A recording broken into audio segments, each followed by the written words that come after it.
Okay, so good morning, good afternoon, good evening. This is Alan Burgos from the hashtag Walk with Lan channel. Welcome and welcome back to our channel. So if you are just new here, please do subscribe so that you can be a part of this growing family. We are now 6,531 subscribers, and all of our subscribers are located around the world, and each continent that we have a subscriber or subscribers out there on that area. Thank you so much and God bless you all. Okay, so pag-usapan po natin ngayon ay yung hearing po, no? Na naganap po kanina ba yun o kahapon? Para na ano na ako, no? So anyhow, si Senator Padilla po, no? Ay talaga pong nakaupo doon sa tabi, halos sa tabi po ni ano, no? Ni Senator Hontiveros. Okay? So, ano po siya, no? Tapos, nakamask po siya, no? So, yung papakita po natin sa thumbnail ay nakamask siya, no? Pero, inalis niya po yan, no? At sinabing, ano po, no? Not even once na humingi ng pera si Pastor Kibuloy sa kanya. Alright? So, ano po, no? Matagal daw po silang magkasama, no? Nung panahon pa po ni Pangulong Gloria Macapagal Arroyo. Akala ko nga po, naging close lang sila nung panahon po ni Pangulong Duterte. Hindi naman pala ganoon.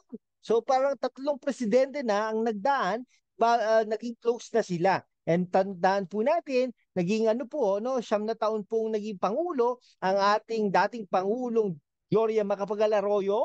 Kaya po talagang nakakagulat na si Senator Padilla pinaglaban si Pastor Quiboloy. Ayan, no? Talagang sabi niya, no, talagang he can vouch for the integrity of Senator Pastor Apollo Kibuloy ng Kingdom of Jesus Christ, the appointed Son of God. No, yan, sabi ha. According to them, according to him, he is the appointed Son of God. Okay, so yun po, no? Talaga nakakabilib din po, no? Nung pinakinggan na po natin, talaga napaka-loyal ni Senator Padilla, Robin Hood Padilla, with regards to his relationship to the Pastor Apollo Kibuloy. Yan. Okay, siyempre. Pero hindi rin po natin masasabi kung tama ba talaga o totoo pala talaga din ang sinasabi ni Senator Robin Hood Padilla. Pero nakakabilib din po, no? The way he talks, parang galing talaga sa puso ni Senator Robin Hood Padilla ang kanyang sinasabi. At saka, 'di ba, ganun naman po ang Pilipino, 'di ba? Aminado naman po siya na ang isa sa mga nakatulong sa kanya ay si Pastor Apollo Kibuloy. Yan.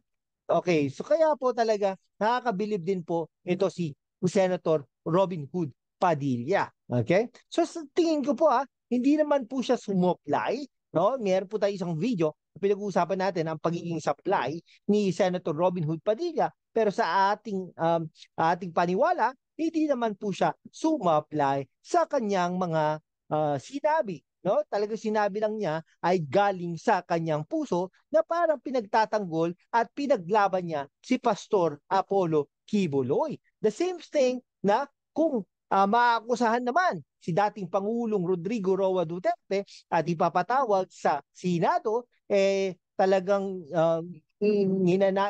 inaasahan natin na ang unang magtatanggol sa kanya ay si Senator Robin Hood Padilla. No? Pangalawa yan sila Bongo, pangatlo yan sila De La Rosa. Ito nga, parang dumidistansya na rin si Tolentino. Okay po?